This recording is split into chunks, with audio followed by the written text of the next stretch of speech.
The last known survivor of what's known as the Indian Titanic has told his story to ITV News. 83-year-old Arvindbhai Jani lives in Thornton Heath and was on board the SS Tilawa when it was sunk by a Japanese submarine off the coast of the Seychelles in 1942.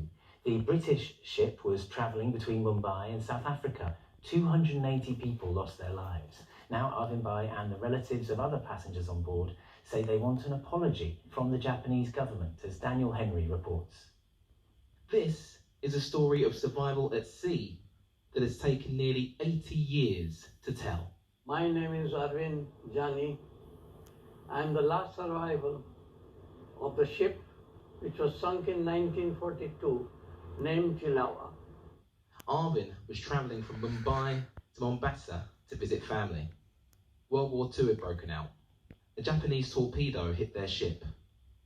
Arvin was 3 years old, but he still remembers parts of what happened and what his mum did to save his life.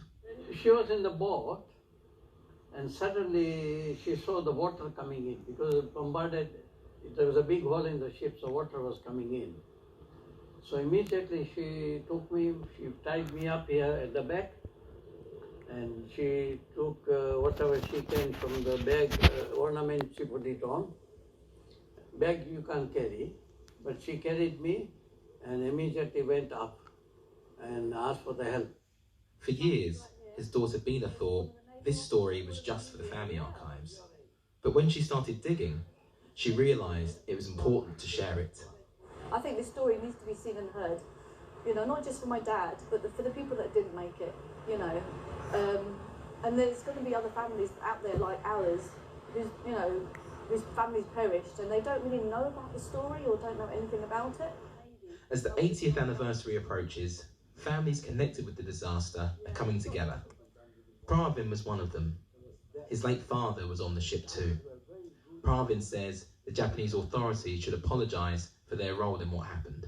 The annoying thing is nobody's taken any blame on this thing.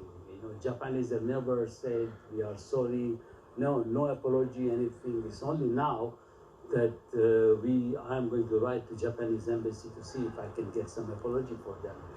If Japan's authorities did apologise to you and the other families, what would that mean to you? That will mean that somebody at last has taken the blame. Next month, Arvin and his family will go to Mumbai to mark this moment in history, to make sure those lost at sea all those years ago are never forgotten. Daniel Henry, ITV News.